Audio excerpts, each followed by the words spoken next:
Hi guys, bago nga mag alas 12, andito na nga ako sa shed para nga maglinis. Nung mga time nga na yun, hindi pa nga ako naligo. Kaya after ko nga maglinis, yun, dito na nga ako naligo. Papasok nga yung guest nga namin ng alas 6 nga ng gabi. Pero pag si self-check-inin ko nga lang nga sila, sinabi ko na nga lang din sa kanila nga kasi nga may pupuntahan nga ako nitong hapon dahil nag-usap nga kami ni Nale na magkikita-kita nga kami sa festival. Chinek ko na din isa-isa and okay naman na lahat. 2 days and 1 night lang naman yung inabail nga ng guest namin itong mga time nga na to. Sila nga yung kasunuran ng taga Iloilo. Kita pa kami ng kapatid ko ngayon.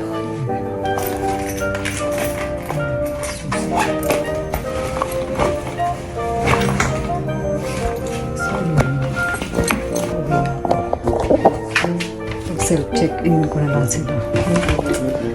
Send guys. Ipagin na pala ilaw.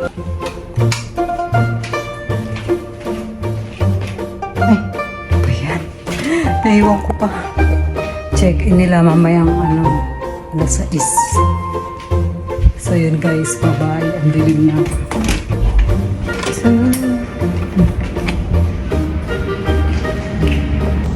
So yun mga alas 3:30 na nga ng hapon to, naglakad na nga ako papunta doon sa sakayan nga ng jeep, papunta naman ng Alabang kasi doon ako didiretso sa festival. So yun, paikot-ikot pa nga kami dito sa festival kasi nung mga time nga na to, naghahanap nga kami ng makakainan. Pauwi na nga ng Bicol si nanay kaya nanlibre nga si Nalen. So yun, sinama pa nga niya yung mga pamangkin ko. Cravings nga ni nanay ang pizza ngayon kaya dito na naman kami nakapila sa SNR. Sabi ko nga kay Nalen, nung nakaraang gabi nga lang nga, nag-SNR na rin kami ni Elena. Pinagpipilian nga nila kung sa Sabaro ba or dito sa SNR. So yun, dahil nga mas gusto nga nila ang pizza, yun, dito na kami napakain.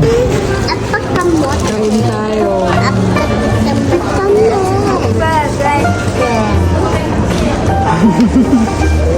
Bukod nga sa pizza, kumain din nga kami ng kanin. Kasi nga may mga kasama nga kaming bata. Ako nagutom na din talaga ako kaya nagkanin din ako. Pag-uwi kasi ni nanay, matagal-tagal na naman siyang hindi nga makakabalik nga dito sa Manila dahil doon na naman daw siya mag-i-stay nga sa Bicol. So yun, wala na naman kasiguraduhan kung kailan na naman siya babalik nga ng Manila. Pagkatapos nga namin kumain nga ng kanin, dumating na din nga yung pizza at yun naman yung kinain nga namin. Bali 2 kahon nga yung binili ni Nalin kasi iuuwi nga niya sa bahay yung isa pa. Pasalubong nga dun sa mga tao sa bahay.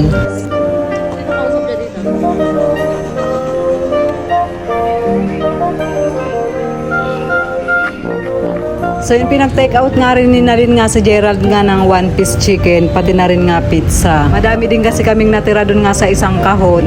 Nabusog na rin kasi sa kanin kaya hindi na rin kayang kumain nga ng madami. So yun na guys, hanggang dito na lang po yung ating video for today. Babush!